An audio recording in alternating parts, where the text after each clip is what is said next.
This time I want to go through this program we created in the last episode where we have this cloud of points rotating in space and clarify a few things. First, I would like to talk about these arrays. What are these arrays actually? I think it can be useful to think of these arrays as a book. So we could imagine we have three books, a book called X, a book called Y, and another book called Z. Yeah, it's a very short title for a book, but anyways, it has 300 pages. Just for today, we could rename these things, so maybe it's easier to see. Let's rename amount, and I'm gonna call this pages. So every time I find this amount, I'm gonna say here pages, here 2, and at the end again. So what we were doing here at the beginning of the program is telling processing, hey, we have this book, actually 3 books, they have 300 pages, and at this point they are blank pages. Nothing is written in them.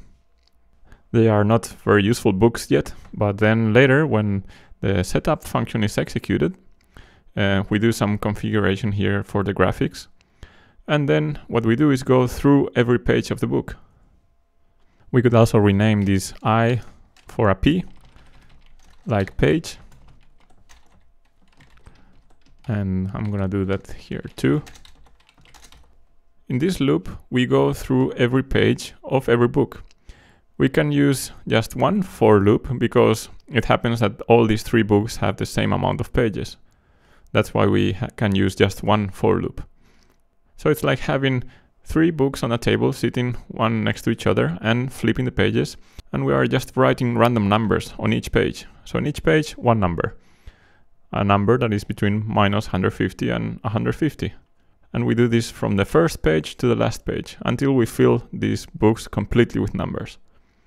So now we have these very fun books full of numbers, and we should use those numbers for something. And this is going to happen later here in the draw function. This is the main part of the program. This draw function is going to be called continuously. And each time the draw function is called, what we're going to do is we're going to flip through each page on each book. Again, here I'm going to rename this as P, like page.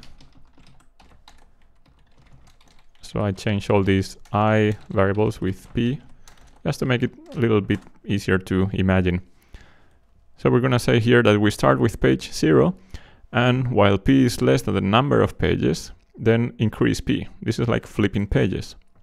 We're going to go through all pages, and so we're going to take the number on the first page of the first book, the number on the first page of the second book, and the number on the first page of the third book.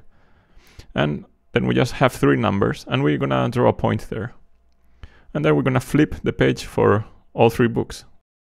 So we go to the second page, and again we get the numbers on that page for each book, and we draw a point using those numbers. And we continue doing this until we reach the last page. During the life of the program, the numbers written on each page of these books never changes. So you may wonder then, why do those points move? Well, all the magic is in this line. Look at what happens if I deactivate this rotate Y. Really nothing. This is really boring. You may have heard that a picture is worth 1,000 words. In this case, I think that a movie is worth much more than 1,000 pictures. At least this kind of pictures, because nothing is really happening here. What this instruction does is tell processing to calculate how things would look like if we would rotate our axis. Even if we are calling this point function with some numbers that do not change over time, but this is changing over time. The angle we are sending to this function, rotate Y. So what processing does is, when you are calling this rotate, imagine I'm asking you how would a painting look like if you look from the front, and maybe something like this.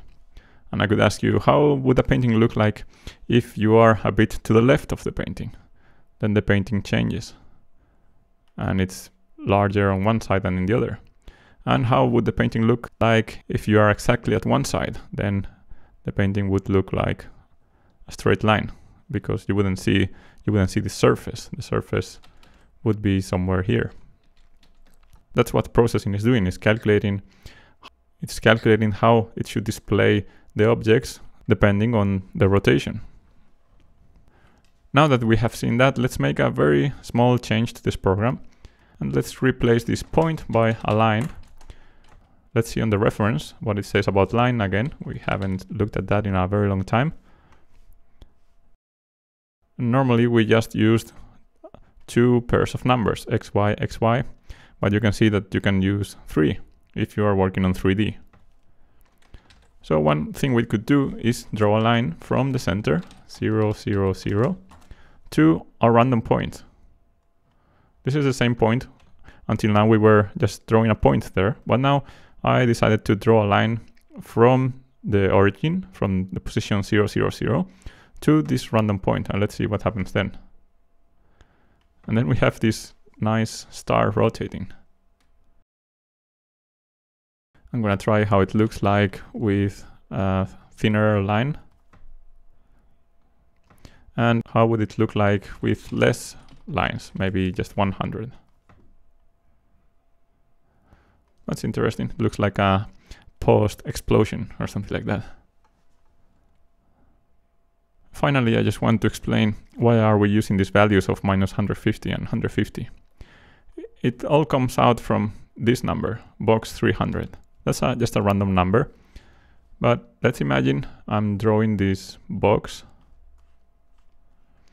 When I draw a box with a value of 300, what it means is that this side is 300 pixels long, the other side is 300 pixels long, and it's also 300 pixels tall.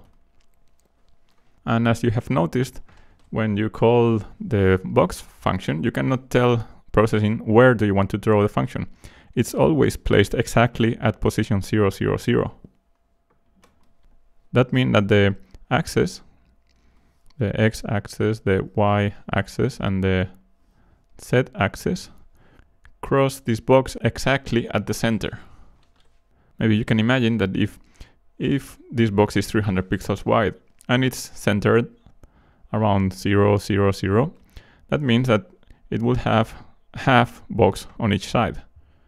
That means that you can go to the left here to -150 and to the right to 150, and the same thing up and down, or to the back and to the front. So that's why I picked these numbers, -150 and 150. So we would get all these random points somewhere inside this box.